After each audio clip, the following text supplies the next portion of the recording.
आप जी यहाँ आते हो एक परमात्मा के हॉस्पिटल में आ गए, अब आपके सारे दुख दूर होंगे। अब आपने टारगेट बना रखा है मेरा ये काम हो, बस ये हो, और भगवान ने ये पता कि इसकी जान जाने वाली है, 10 दिन के बाद इसका जीवन नहीं है, तो आपकी एज एक्सटेंड करेगा। उम्र एक्सटेंड करने के लिए जो आपको एड दे रहा है वो काम आपका भले ही ना हो रहा है, लेकिन आपको जीवन दान दे करके वो 100 सुख देगा फिर आगे चल के। और डॉक्टर मरीज ये कहे मेरे टांग में पीड़ा, तू कैसा डॉक्टर है, मुझे दर्द ही ठीक हो रहा, लेकिन डॉक्टर को पता है कि इसका ब्लड रोकना जरूरी है, तो डॉक्टर वही काम करेगा जो आपके हित में होगा, आपकी नहीं मानेगा पहले वो। उसको मालूम है कि आप चिल्ला रहे हो, उसको मालूम है कि इसमें ऐसी पीड़ा होगी, लेकिन ये घातक नहीं है। तो छोटे मोटे जो कष्ट आपको यहाँ आने पर भी हो रहे हैं, किस जैसे कई तो ऐसे हाथी ठीक हो जाते, कुछ को अभी वो राहत नहीं मिल रही है जो वो डिमांड लेकर आते हैं। उसका कारण क्या है कि आपका जीवन नाश होने वाला होगा निकट भविष्य में, और परमात्मा आपको एक्सटेंड करेंगे, पहले वो ठीक करेंगे आपका, फिर आप पे सारा सुख होता चला जाएगा, जीवन भी मिलेगा, भक्ति भी होगी, सारा सुख भी यहाँ का जो चाहिए वो भी देगा।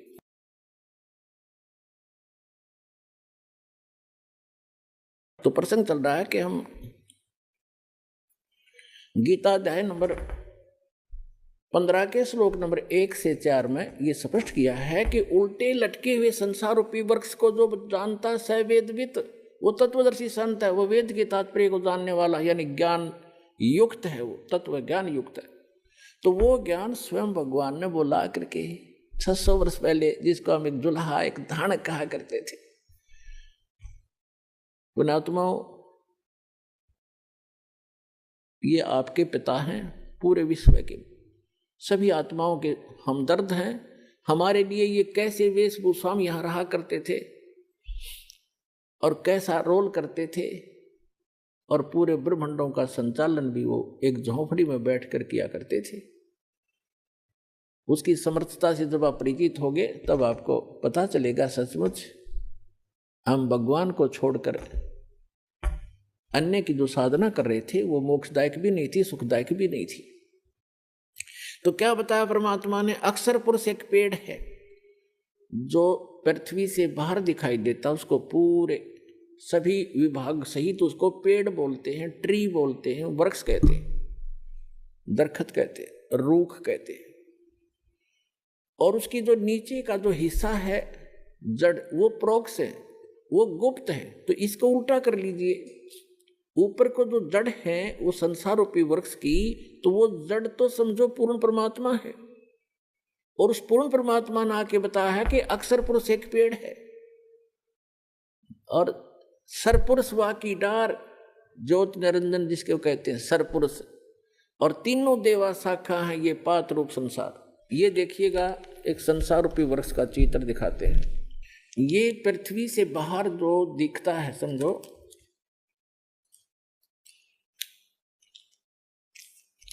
ये जो इतना है ये देखिएगा, ये स्थिति है वृक्ष की, पेड़ की।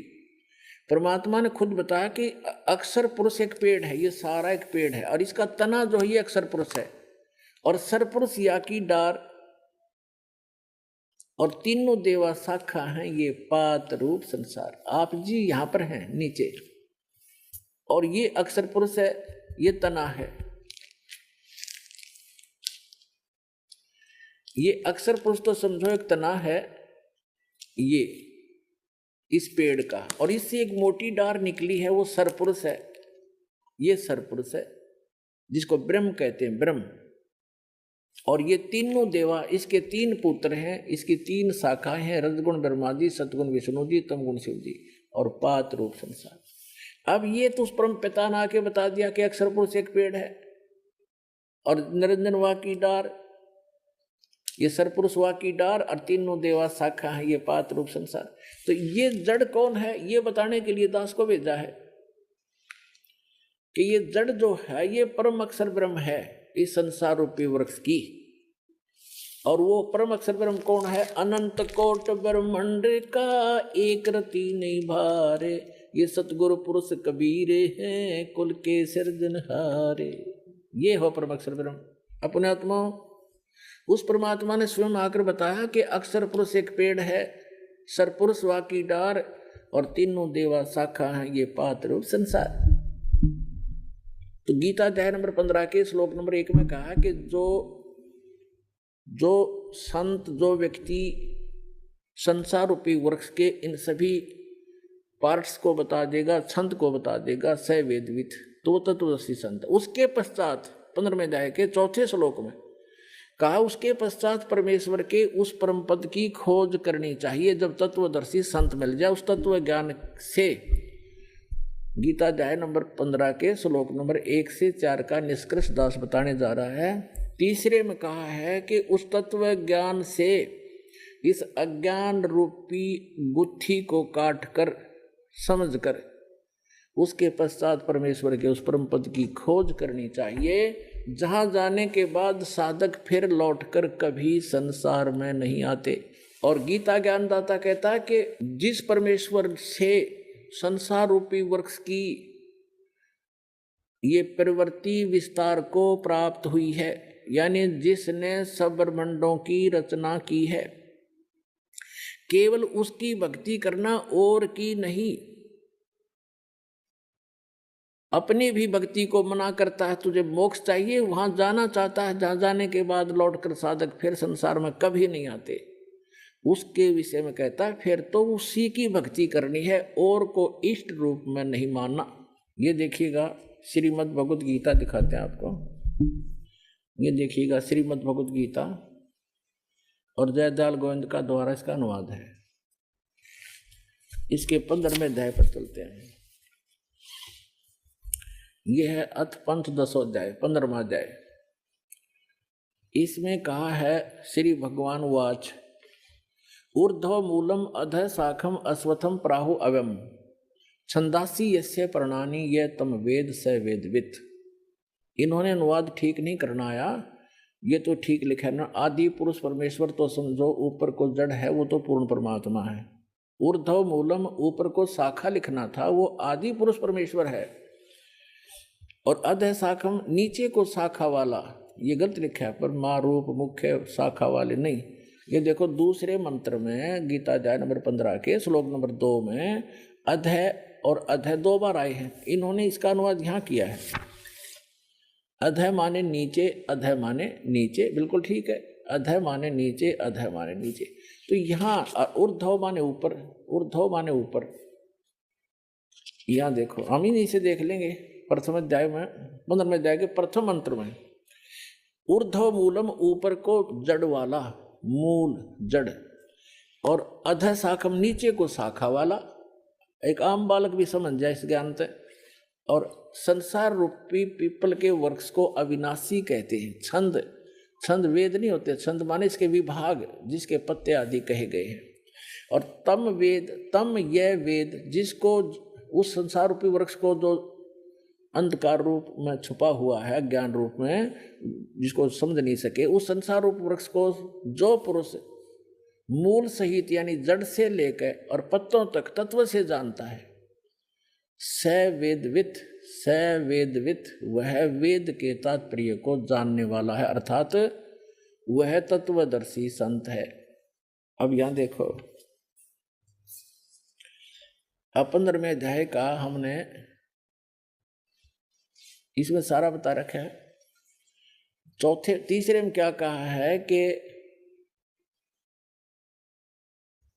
अब हम इसको सारे सुना देते हैं आपको। ये दूसरे में क्या कहा है कि उस संसार वृक्ष की तीनों गुण रूप, तीनों गुण माने रजगुण ब्रह्मा, सतगुण विष्णु, तमगुण शिव जी, रूप जल से बढ़ाई हुई नहीं, ये शाखाएं हैं, शाखा हैं। विषय प्रवाला शाखा हैं, विषय विकारों वाली ये शाखा हैं।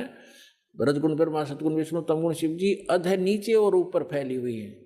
ये नीचे माने जैसे यो गीता का ज्ञान पृथ्वी पर बोला जा रहा था, ऊपर स्वर्ग, नीचे पाताल, ऊपर और नीचे फैली हुई है। क्योंकि श्री ब्रह्मा, श्री विष्णु, श्री शिव जी एक एक गुण युक्त हैं, एक एक विभाग के मंत्री हैं। इनका प्रभाव इन तीनों ही लोकों पर है, पृथ्वी लोक पर, पाताल लोक और स्वर्ग लोक पर। इससे अन्य जो स्थान हैं, जो ब्रह्म लोक है, वो अलग स्थान है, वहाँ पर ये काल भी तीन ही रूप धारण करके रखता है, उसमें भी तीनों ही गुण अपने विद्यमान रखता है। वो ऊपर के लोकों के लोग उससे प्रभावित होते हैं, इनका केवल यहीं तक सीमा है।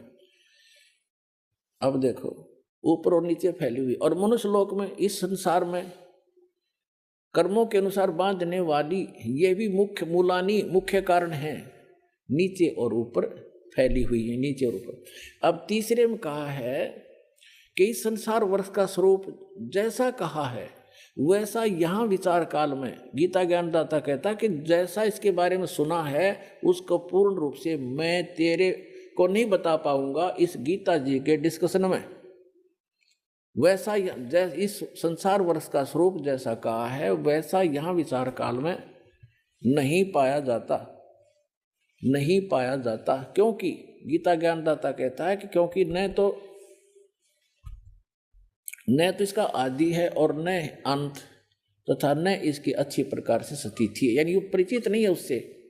इसलिए इस अहमता, इस सुविरुद्ध मूलम, इस दृढ़, अब जैसे संसार रूपी वृक्ष का ऊपर को जड़ जो स्थान है वो सतलोक, अलखलोक, अगमलोक, अकैलोक, ऊपर क्या जो पोर्शन है सारे तीन चारों लोक वो अविनाशी स्थान है।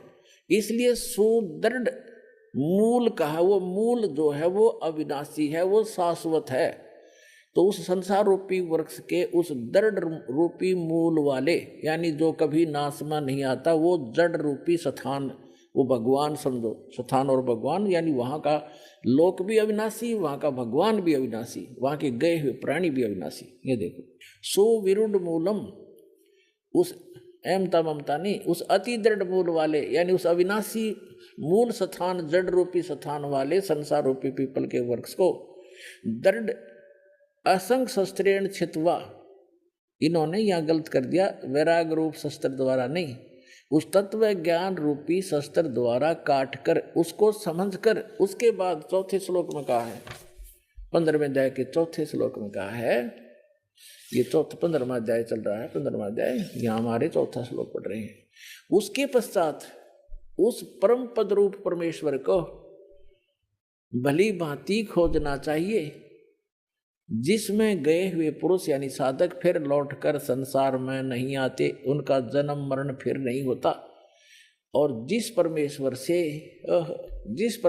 से इस पुरातन यानी आदि संसार रूपी वृक्ष की, यानी जिसने सारे ब्रह्मांडों की रचना की है, प्रवृत्ति विस्तार को प्राप्त हुई है, उसी आदि पुरुष नारायण के मैं शरण हूं, ऐसा निश्चय करके उस परमेश्वर का ही मनन और निधि ध्यान करना चाहिए। परपदे माने उसकी पूजा करनी चाहिए। गीता ज्ञानदाता ने स्पष्ट कर दिया कि मेरी भक्ति करने से तुझे वो शाश्वत स्थान नहीं मिल सकता। उसके लिए गीता अध्याय नंबर 17 के श्लोक नंबर 23 में गीता ज्ञानदाता ने संकेत दिया है कि उस सच्चिदानंद घन ब्रह्म की साधना के 3 मंत्र हैं उसके पाने के। ओम तत्सत इति निर्देश ब्रह्मण चर्वेद समर्थ ब्राह्मणा तेन वेदा च यगा च विहिता पुरा। उस सच्चिदानंद घन ब्रह्म के को पाने का, उसके सत भक्ति करने का केवल ओम तत्सत ये 3 मंत्र का निर्देश है। निर्देश माने नथिंग एल्स, फाइनल फैसला, उसके अतिरिक्त अग्रम अग्रम समाप्त, ये निर्देश है, डायरेक्शन है, आदेश भी है और ये राय भी है। सच्चिदानंद घन ब्रह्म को पाने का, उस परम अक्षर ब्रह्म को, उस सुख स्थान को पाने का ये 3 मंत्र की मजदूरी है, स्मरण है इसका 3 मंत्र का। ओम तत् सरपुरुष का गीता अध्याय नंबर 15 के श्लोक नंबर 16 और 17 में 3 पुरुष बताए, एक सरपुरुष, एक अक्षर पुरुष और तीसरा परम अक्षर पुरुष यानी परम अक्षर ब्रह्म। तो आपको पूरा डिटेल बताई दी है, कोई टूटे लटके हुए संसार रूपी वृक्ष की। तो परम अक्षर ब्रह्म तो उसकी जड़ समझो, मूल है जो सबका धारण पोषण करता है। तो गीता अध्याय नंबर 15 के श्लोक नंबर 16 में कहा कि 2 पुरुष हैं, सरपुरुष और अक्षर पुरुष, और ये दोनों नाशवान, इनके अंतर्गत जितने प्राणी वो भी नाशवान है। जीवात्मा किसी की नहीं मरती, हो तो गधे कुत्ते की भी नहीं मरती। फिर 15वें अध्याय के 17वें श्लोक में तुरंत कहा कि उत्तम पुरुष है तू अन्य, पुरुषोत्तम सही भगवान तो इन दोनों से, सरपुरुष और अक्षर पुरुष है, कोई और है जिसको परमात्मा कहा जाता है, और जो तीनों लोकों में प्रवेश करके सबका धारण पोषण करता है, वो अविनाशी परमेश्वर है। यानी संसार रूपी, यानी वृक्ष की का धारण पोषण किससे होता है? मूल से होता है, जड़ से होता है, और जड़ वो परम अक्षर ब्रह्म है। तो परम अक्षर ब्रह्म वो कबीर भगवान जो है वो सबका धारण पोषण करने वाला वही है। तो यहां क्या बताया है कि उस ओम तत्सत, ओम तो है ब्रह्म का, और तत् और सत ये सांकेतिक कोड वर्ड है। ये तत् इस सरपुरुष का, अक्षर पुरुष का मंत्र है। तत् तो है सरपुरुष का, ब्रह्म का, और नहीं, ओम जो है, ओम तो मंत्र है ब्रह्म का जिसको सरपुरुष कहते हैं, और तत् है ये अक्षर पुरुष का जिसको परब्रह्म भी कहते हैं। ब्रह्म से नेक्स्ट ब्रह्म, परब्रह्म दूसरा। और तीसरा जो मंत्र है सत्य, वो परम अक्षर ब्रह्म का है, वो परम अक्षर पुरुष का है। तो ये तीनों मंत्र इस दास के पास उपलब्ध हैं। इन तीनों मंत्रों की मजदूरी करनी है, इसकी साधना करनी है। कोई अभी तक ये मार क्यों खाते रहे कबीर पंथी? ये इन मंत्रों का जाप नहीं करते थे जो दास आपको प्रथम बार देता है। ये कहते हैं तो ब्रह्मा विष्णु महेश की पूजाएं हैं, हम क्यों करें, हम तो सतपुरुष की साधना करेंगे। ऐसे ही ये बात बिगड़ी रही। ये साधना नहीं, ये तो यहाँ के मालिक हैं। बताओ, हम जिस क्षेत्र में रह रहे हैं और वहाँ के तहसीलदार या वहाँ के SHO या किसी और से खस्सें और उनका जो टैक्स जो भी उनका है वो नहीं दें, तो हमें लाभ कैसे मिलेगा? मजदूरी, जैसे हमने बिजली वालों से ले रखा है, बिजली ले ली बिजली विभाग से, टेलीफोन ले लिया टेलीफोन विभाग से, और जब उनका कर्जा उसको देंगे नहीं, टैक्स उनका रेंट नहीं देंगे, तो वो सुविधा बंद कर देंगे हमारी। इसमें के एहसान किया? तो हम मजदूरी कर रहे हैं यहाँ की सुविधा प्राप्त करने के लिए, और कुछ धन डिपॉजिट कर रहे हैं जो हमें आगे अपने स्वलोक जाने के लिए। तो ये इनकी पूजा नहीं है। हम कोई बैंक से, किसी से, जैसे टेलीफोन वालों से टेलीफोन सुविधा ले रखी है, मोबाइल फोन ले लिया, तो उनसे हम अपनी जो मजदूरी करके उनको दे रहे हैं, उनका किराया, रेंट, उसका बिल भर रहे हैं, तो वो उनकी पूजा नहीं करे, वो हमें आवश्यकता है, इसलिए उनसे मेल रखना भी हमारे सभ्यता शिष्टाचार है। तो ये सभी ब्रह्मा विष्णु महेश भी एक यहाँ के अधिकारी हैं। ये इनके सत्र का जो लाभ है यही देंगे उसको, और उसकी विधि बताई है कि इनका ये ऐसे ऐसे आपने ये बिल भरना पड़ेगा, इसकी मजदूरी ये है, इस मजदूरी से वहाँ आपको ऑटोमेटिक कनेक्शन मिला रहेगा। ऐसा सिस्टम भगवान का। तो यहाँ ओम तत्सत, ये तीन इन पुरुषों की भक्ति है, सरपुरुष, अक्षर पुरुष और परम अक्षर पुरुष की। तो गीता ज्ञानदाता कहता है कि उस परमात्मा की शरण में जा जिसके तीन मंत्र की भक्ति है। सच्चिदानंद घन ब्रह्म के पाने की केवल 3 मंत्र का निर्देश है। गीता अध्याय नंबर 8 के श्लोक नंबर 5 और 7 में गीता ज्ञानदाता अपनी साधना बताता कि मेरी भक्ति कर मुझे प्राप्त होगा, लेकिन युद्ध करना पड़ेगा, शांति नहीं हो सकती। जहाँ युद्ध है वहाँ शांति खाक है।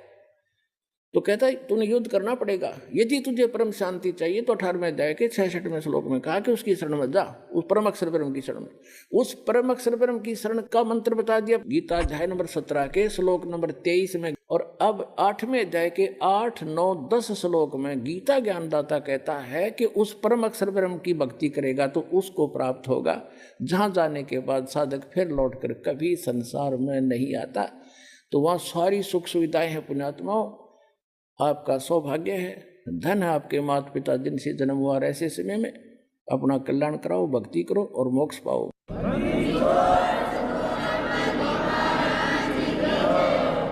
परम पिता परमात्मा पूर्ण ब्रह्म सारी सृष्टि के रचनहार कुल मालिक कबीर परमेश्वर जी की असीम रजा से आप सभी पुण्यात्माएं परमात्मा की महिमा सुनने के लिए उपस्थित हुए। सत्संग में आने से प्राणी को ज्ञान होता है कि आप कौन हो, कहां से आए हो,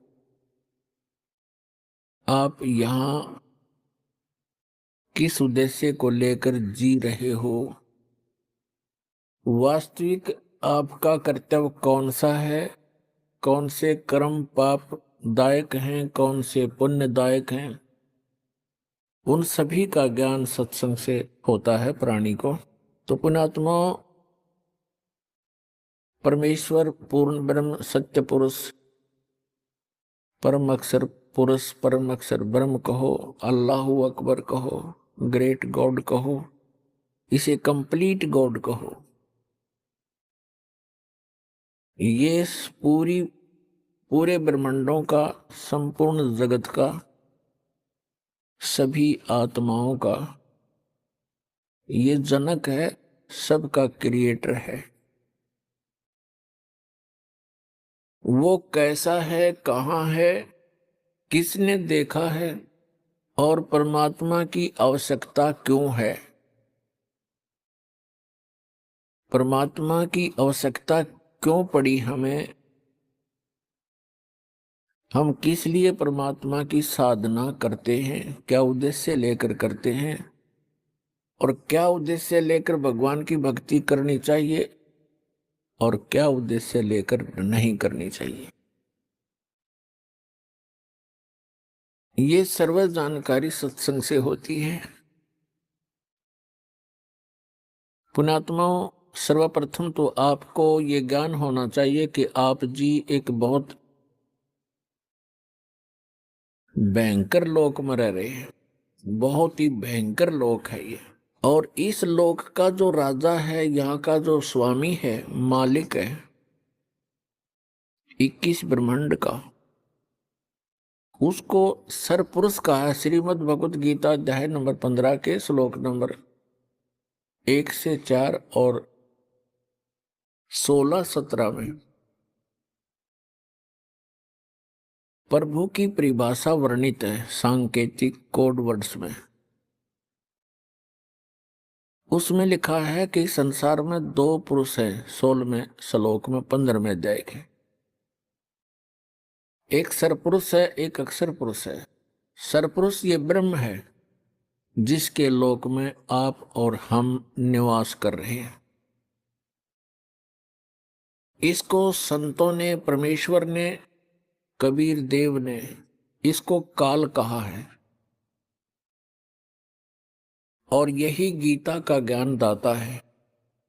और इसने श्रीमद् भगवत गीता अध्याय नंबर 11 के श्लोक नंबर 32 में स्वयं ही स्वीकारा है कि मैं काल हूं अर्जुन, और इस सर्व लोकों का नाश करने के लिए अब प्रवृत्त हुआ हूं, अभी प्रकट हुआ हूं। श्री कृष्ण जी काल नहीं थे, इन्होंने पहले कभी अपने आप को काल नहीं कहा और गीता ज्ञान देने के उपरांत उन्होंने कभी अपने आप को काल नहीं कहा। ये सरपुरुष, ये काल भगवान, जिसे हिंदू अपने ऋषि, सनातन धर्म के ऋषि जिसको ब्रह्म कहते हैं, ये सरपुरुष है। इसको काल भी कहते हैं, ये स्वयं भी काल कहता है अपने आप को, मैं काल हूं और सबका नाश करने के लिए प्रवृत्त हुआ हूं। श्री कृष्ण जी में प्रवेश करके ये श्रीमद् भगवत गीता का ज्ञान इसने बोला, जिसमें अधिकतर ज्ञान वेदों वाला ही है। तो हम सरपुरुष के लोक में रह रहे हैं। गीत श्रीमद् भगवत गीता अध्याय नंबर 15 के श्लोक 16 और 17 में 3 पुरुष बताए हैं। एक सरपुरुष है जो 21 ब्रह्मांड का मालिक है, स्वामी है, प्रभु है, राम है, गॉड है, अल्लाह है।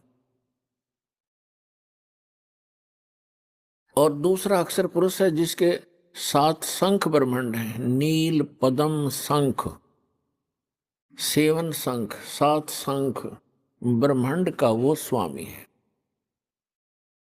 उसको अक्षर पुरुष कहा है श्रीमद् भगवत गीता अध्याय नंबर 15 के श्लोक नंबर 16 में।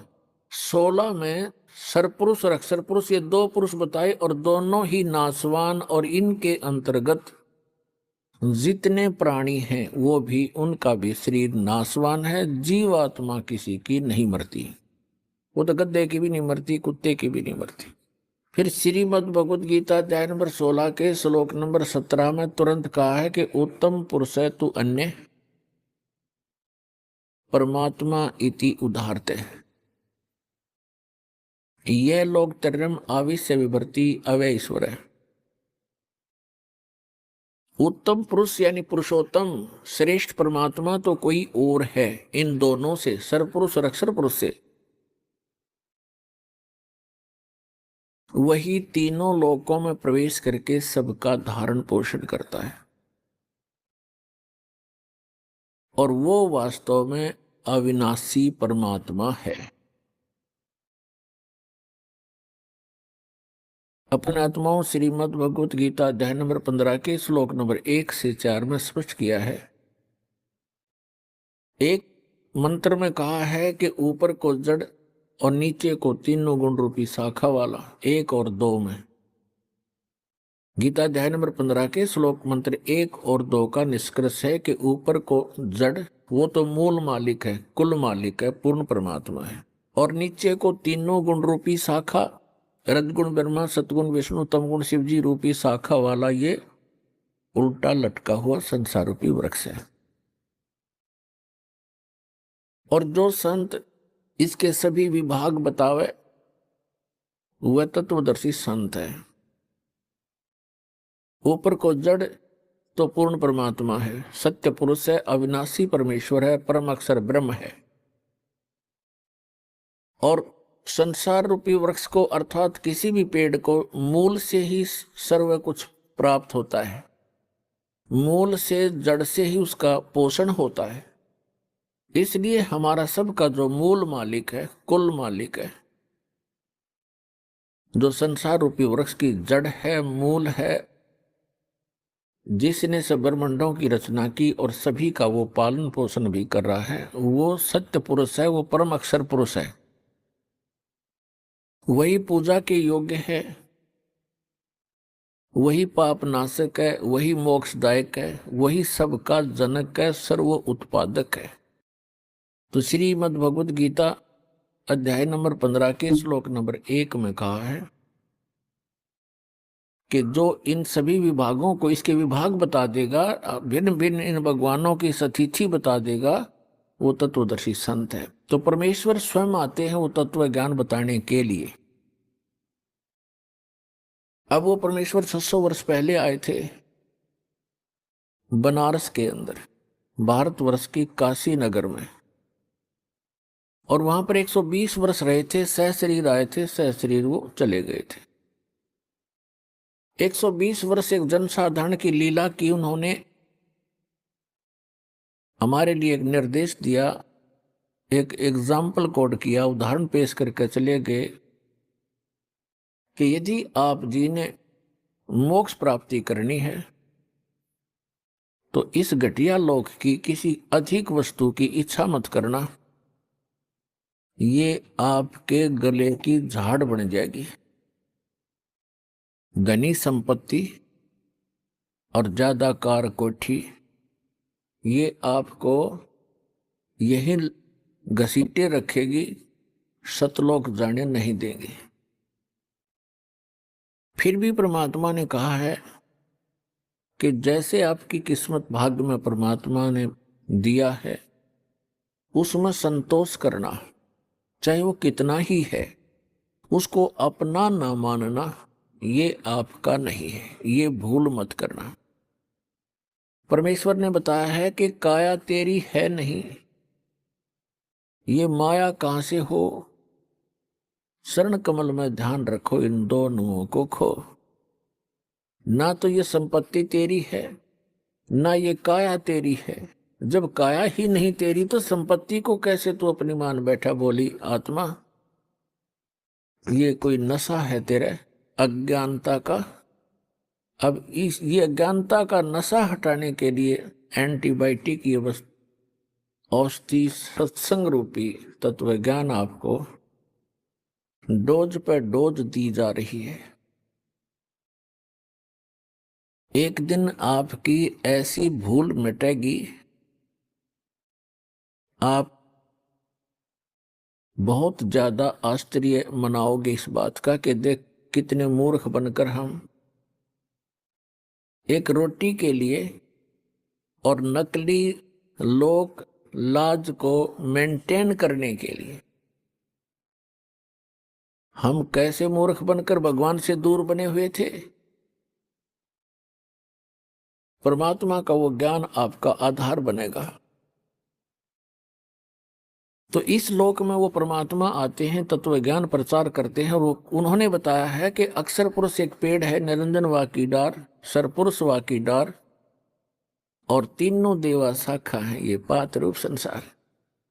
एक ही सेंटेंस में परमात्मा ने, एक अमृतवाणी में, एक वाक्य में, एक दोहे में श्रीमद् भगवत गीता अध्याय नंबर 15 का पूरा सरलास कर दिया, पूरा उसमें कंसंट्रेट करके भर दिया। नो सोच लो, बुद्धिमान व्यक्ति को संकेत होते हैं, जैसे रावण मांगन गया चून, अर्थात लंक वही बिरून। इस एक चौपाई में सूक्ष्म वेद में परमात्मा ने पूरी रामायण भर रखी है। रावण मांगन गया चून और तात लंक वही बिरून, बिरून माने नाश हुआ। रावण आटा मांगने गया, जिस कारण से उसकी लंका का सर्वनाश हुआ। जिसने वो कथा कहानी सुन रखी है, राम कहानी, अब उसका माइंड एक सेकंड में पूरी स्टोरी में घूम गया। रावण ने कहां से आटा मांगा, किस पे मांगने गया, कौन थी वो सीता, श्री रामचंद्र की धर्मपत्नी। रामचंद्र कौन था, राजा दशरथ का पुत्र। रावण ने छल करके सीता उठाई थी और रावण के कुल का नाश हो गया था। वह रामायण का पूरा जो रामायण की कथा चित्रार्थ होगी हमारे दिमाग में। इसी प्रकार श्रीमद् भगवत गीता अध्याय नंबर 15 का श्लोक नंबर 1 में स्पष्ट है, 1 और 2 में, कि उल्टा लटका हुआ संसार रूपी वृक्ष है। इसमें परमात्मा ने अपने सिंपल लैंग्वेज में बताया है, उस सूक्ष्म वेद में बताया है, एक ही सेंटेंस में पूरी सृष्टि रचना भर दी, पूरा डेफिनेशन ऑफ गॉड बता दी। अक्षर पुरुष एक पेड़ है, ट्री, एक ट्री है, और सरपुरुष वह की डार, तीनों देवा, रजगुण ब्रह्मा, सतगुण विष्णु, तमगुण शिव जी, ये तीनों देवा शाखा हैं और पात रूप संसार। वो परम अक्षर पुरुष कौन है, वो ये दास बताने के लिए भेजा है। वो वही है जिसने ये ज्ञान दिया अपने द्वारा रची हुई सृष्टि को।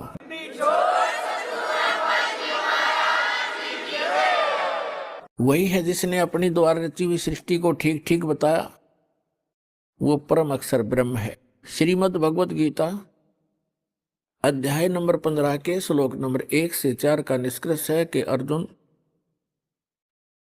जब तत्वदर्शी संत तुझे मिल जाए, उसकी पहचान ये है कि वो इस संसार रूपी वृक्ष के सभी विभाग बताओगा।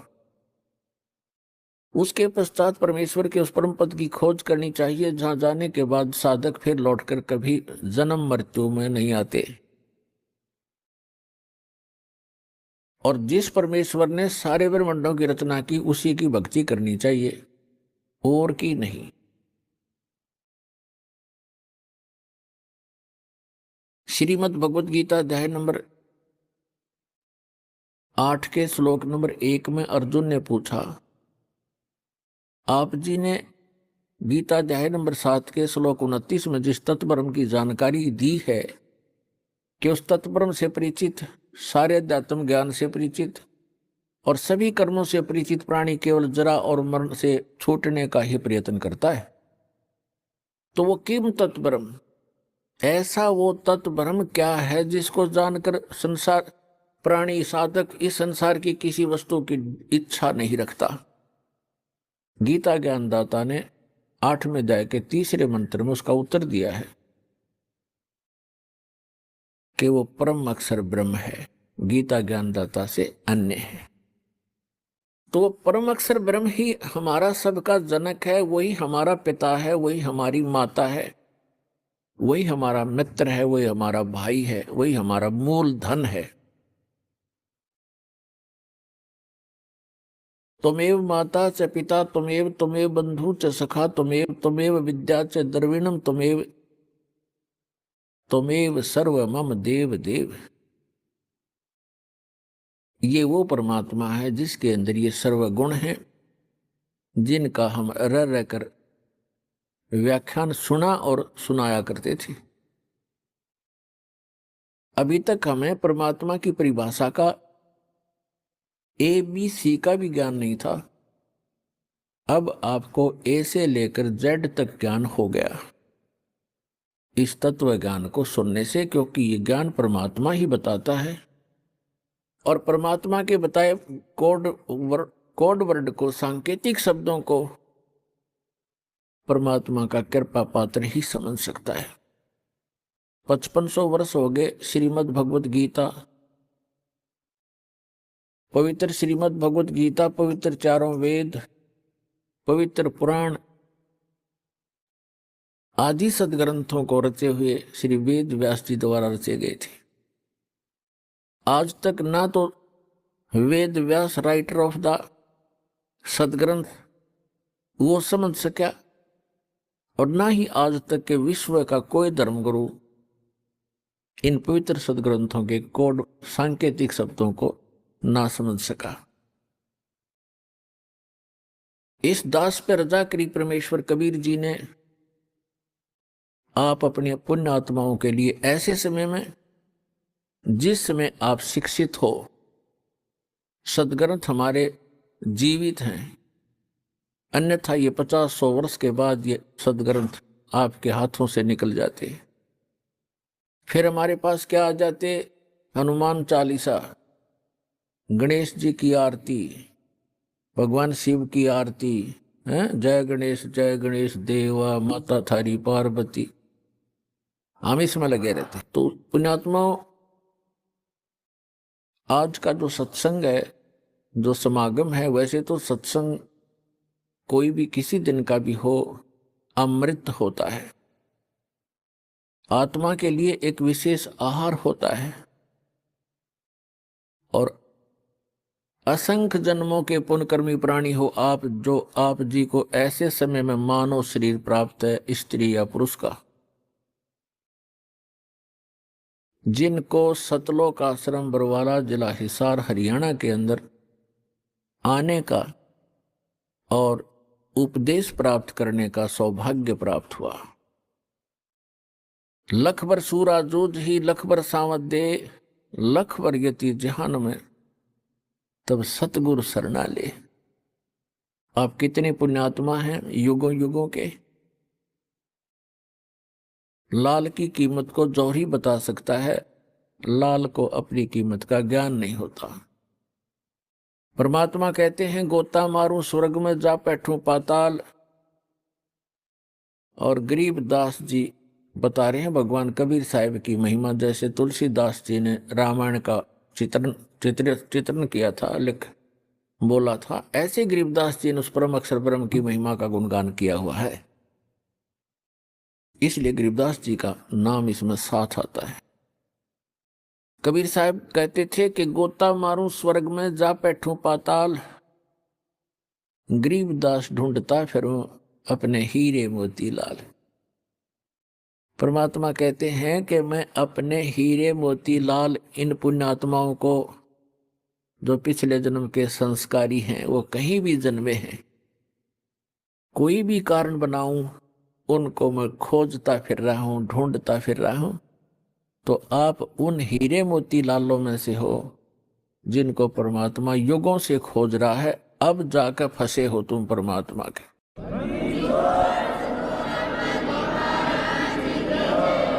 नहीं तो आप उस काल कसाई के फंसे थे, आज परमात्मा की जकड़ में आए हो पुण्यात्माओं। इस परमात्मा के जहाज से उतर ना जाना, नहीं तो आप सदा के लिए बाउजल के अंदर बह जाओगे। असंख्य जन्मों में जाकर के फिर आपका ये दाव लगेगा। इस ऐसे समय में आपका मानव शरीर है। वैसे तो इस ज्ञान से बुद्धिमान मानव है, आज कोई अनजान नहीं है, बहुत बुद्धिमान मानव है। इस ज्ञान से शीघ्र ही आपको समझ में आ जाएगा ये क्या राज है, क्यों जन्मते हैं, क्यों मरते हैं। आज हम सब कुछ मान रहे हैं, पुत्र पुत्री है, संपत्ति संतान है, एक सेकंड में या तो संतान की मृत्यु हो जाती है, या स्वयं ही संसार छोड़कर चला जाता है। व्हाट इज दिस, ये क्या है? तो ये समझ में होगा थोड़े दिन में आपके। आपको ये इतना गंदा लोग दिखाई देगा, आपको अंदर से हेट हो जाएगी इसकी।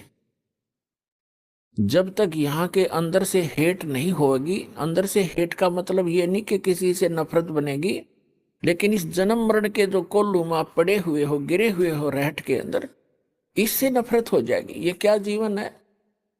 आज हम सारा लग रहे हैं ये जोड़ दूं, कोठी बना लूं, झूठ बोली, चोरी करी, रिश्वत खोरी करी, मिलावट किया, सारा दिन कर्म बिगाड़े, एक कोठी बना ली, एक कार ले ली, कल मृत्यु होगी। और फिर गधा बना फिर वहां कुरड़ियों पे। क्या क्या है ये? परमात्मा कहते हैं कोट जन्म तन भर मत हो गए, कुछ नहीं हाथ लगा रे, और कुकर सुकर खरबा बोरे, कौआ हंस बुगारे। कोटि जन्म तू राजा की, न मिटी न मन की आशा, और भिक्षुकों का दर दर घूमिया, मिला ना निर्गुण रासा।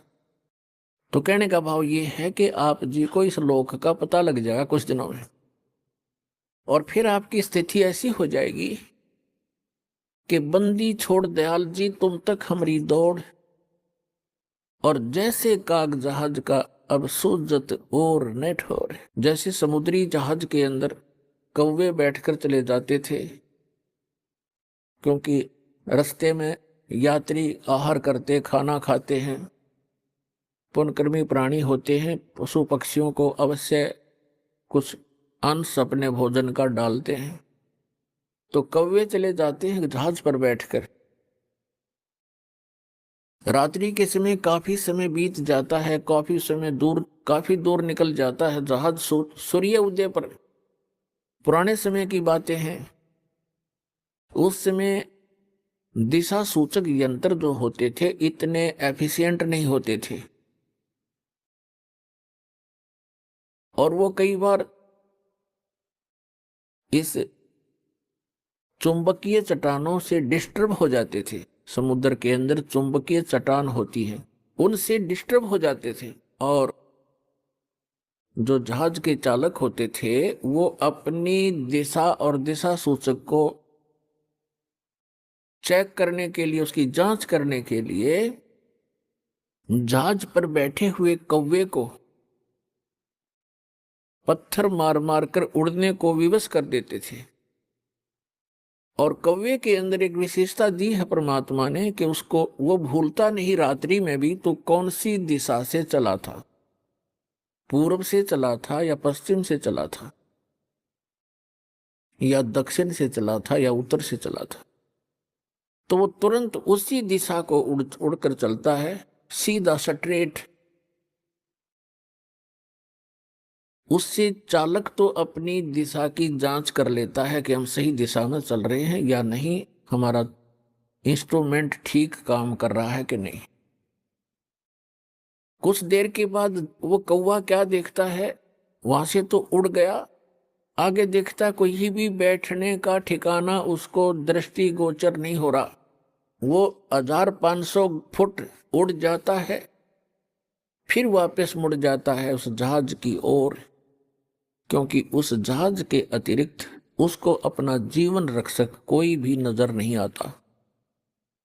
जहां भी देखता है वही डूबने का स्थान है, मृत्यु हो जाने का डर है।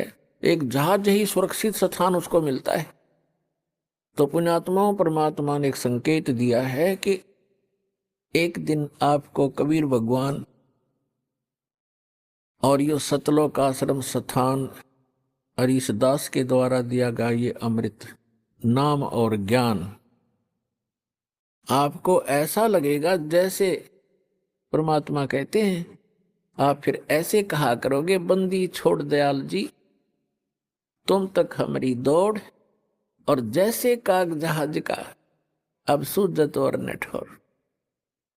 इस परमात्मा कबीर जी के अतिरिक्त, इस सच्चे नाम के अतिरिक्त, इस सच्चे ज्ञान के अतिरिक्त आपको पूरा संसार ऐसा नजर आएगा जैसे जहाज के अतिरिक्त पूरा जल है जिसमें बैठते ही डूब जाओगे।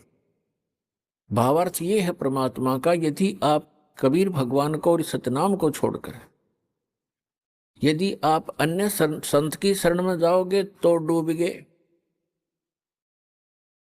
भगवान की भक्ति छोड़कर संसारिक इस काम में लग गए तो डूब गए। तो इससे पार होने के लिए ये राम नाम का जहाज आपने छोड़ना नहीं है। इसके अतिरिक्त आपको जहां भी कोई भी क्रिया है संसार के, वो आपको डुबोने की है, तारण की नहीं है। इतनी सी बात आपको कुछ दिनों में हृदय में धस जाएगी और तभी आप भक्त बनोगे। तो परमात्मा ने आके बताया है कि मानुष जन्म पाके जय नहीं रटे हरि नाम, जैसे कुआ जल बिना फिर बनवाया क्या काम। परमात्मा ने आकर ज्ञान दिया है कि मनुष्य जीवन प्राप्त करके जो प्राणी परमात्मा की साधना भक्ति नहीं करता, उसका मानव शरीर ऐसा है जैसे वाटरलेस वेल होता है। वेल विदाउट वाटर यानी कूप जल रहित।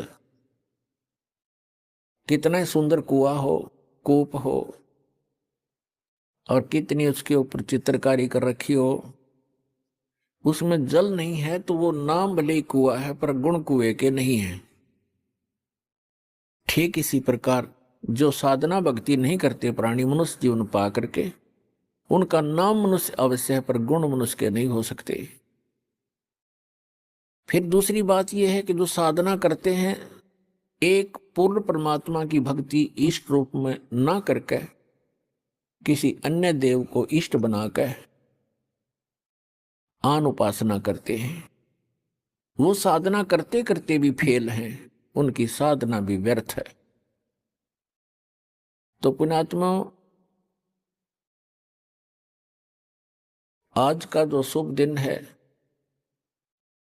आज के दिन इस दास का जीवन कल्याण हुआ था।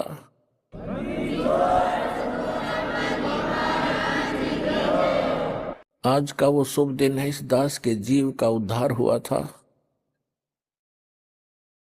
और इस दास को उपदेश प्राप्त हुआ था। और उपदेश भी वो जिसको हम खोजते खोजते असंख्य युग हो गए थे, वो उपदेश सहज में प्राप्त हुआ था।